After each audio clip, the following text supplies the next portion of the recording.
नमस्ते दोस्तों, स्वागत है आपका रियल स्पिरिचुअलिटी में। आज का टॉपिक बहुत इंटरेस्टिंग होने वाला है। आज हम उन साइंटिफिक थ्योरीज के बारे में डिस्कस करेंगे जिनके बारे में साइंस को अभी पिछले कुछ सालों में ही पता चला है, लेकिन हमारे पौराणिक और वैदिक ग्रंथों में इनके बारे में हजारों साल पहले लिखा जा चुका है।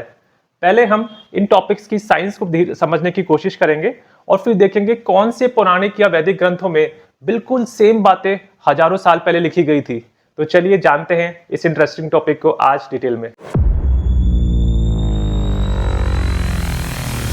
टाइम के बारे में तो हम सब जानते ही हैं, ये हम सब के लिए बराबर रूप से चलता ही रहता है। और पहले साइंटिस्ट भी यही मानते थे कि टाइम, चाहे आप अर्थ पे रहो, चाहे आप स्पेस में रहो या आप किसी और प्लेनेट पे जाके रहो, टाइम आपके लिए एक जैसा रहेगा। लेकिन आइंस्टाइन ने अपनी थ्योरी ऑफ रिलेटिविटी में पहली बार बताया कि टाइम भी एक रिलेटिव एंटिटी है, मतलब दो लोगों के लिए अलग अलग टाइम होना पॉसिबल है। आइंस्टाइन के अनुसार टाइम दो तरह से अफेक्ट हो सकता है। पहला है स्पीड। अगर हम फ्यूचर में कुछ ऐसा रॉकेट बना पाए जो लाइट की स्पीड या उसके आसपास भी उड़ पाए, तो टाइम हमारे लिए लगभग रुक जाएगा और उस रॉकेट में बिताए गए कुछ घंटे भी अर्थ पे कई हजार सालों के बराबर होंगे। दूसरा रीजन है ग्रेविटेशन।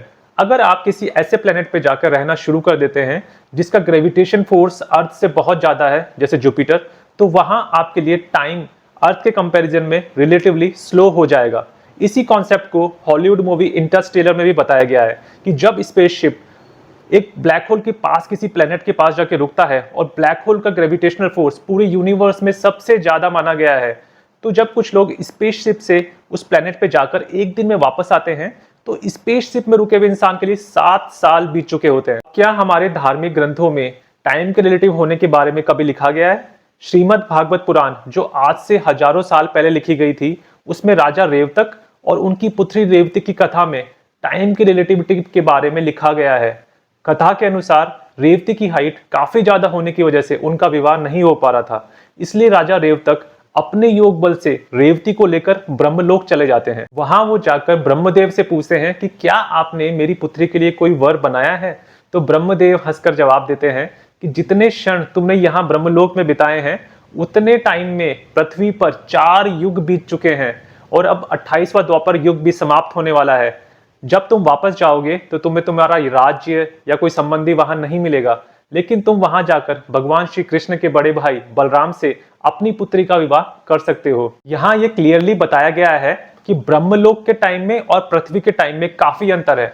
यही बात भगवत गीता के 8वें अध्याय में भी लिखी गई है कि ब्रह्मा का एक दिन पृथ्वी पर कई हजार युगों के बराबर होता है। अब कुछ लोग इन बातों को इमेजिनेशन करने की कोशिश करते हैं, लेकिन इतने हजारों साल पहले इस तरह की बात को इमेजिन करना भी कैसे पॉसिबल था, जिसका साइंस को भी कुछ 100 साल पहले ही पता चला है। क्या ये बहुत बड़ा आश्चर्य नहीं है? ब्रह्मांड को लेकर इंसानों में शुरू से ही काफी जिज्ञासा रही है। शुरुआत में साइंटिस्ट ये मानते थे कि यूनिवर्स एक फाइनाइट एंटिटी है, मतलब इसका कोई स्टार्टिंग पॉइंट और एंडिंग पॉइंट जरूर होगा। लेकिन धीरे धीरे ये माना जाने लगा कि यूनिवर्स लगातार फैलता ही जा रहा है। उसके बाद आई बिग बैंग थ्योरी ने बताया कि यूनिवर्स के बनने से पहले कुछ भी नहीं था और इस यूनिवर्स के बनने की शुरुआत एक बड़े धमाके के साथ हुई। उसके बाद अलग अलग प्लैनेट्स और स्टार्स बने। अब ये माना जाने लगा है कि यूनिवर्स नथिंगनेस यानी शून्य में से आता है और वापस शून्य में ही समा जाता है। अब आते हैं ब्रह्मांड की उत्पत्ति के पौराणिक ग्रंथों में दिए गए एक्सप्लेनेशन पर। सभी पुराणों में भगवान शिव को प्रलय या डिस्ट्रॉय करने के प्रतीक के रूप में बताया गया है। शिव पुराण में इस यूनिवर्स की शुरुआत भी भगवान शिव से ही बताई गई है। शिव पुराण की एक कथा के अनुसार भगवान विष्णु और ब्रह्मदेव एक बार इस पूरे यूनिवर्स का स्टार्ट और एंड मेजर करने के लिए अलग अलग दिशाओं में ट्रैवल करना शुरू करते हैं। बहुत युग बीत जाने के बाद भी उन्हें इस यूनिवर्स का कोई स्टार्ट और एंड नहीं मिलता। तभी भगवान शिव प्रकट होकर उन्हें बताते हैं कि यूनिवर्स मुझसे ही पैदा होता है और मुझी में समा जाता है। मैं ही इस यूनिवर्स का आदि हूं और मैं ही इसका अंत हूं। ये बात साइंस की यूनिवर्स के शून्य में से पैदा होने और शून्य में समा जाने से बिल्कुल सिमिलर है। हमारे धार्मिक ग्रंथों में ऐसी साइंटिफिक बातें बहुत भरी हुई है। अगर आपको लगता है कि इस वीडियो को एक पार्ट 2 भी बनना चाहिए, तो नीचे कमेंट सेक्शन में कमेंट करके जरूर बताएं।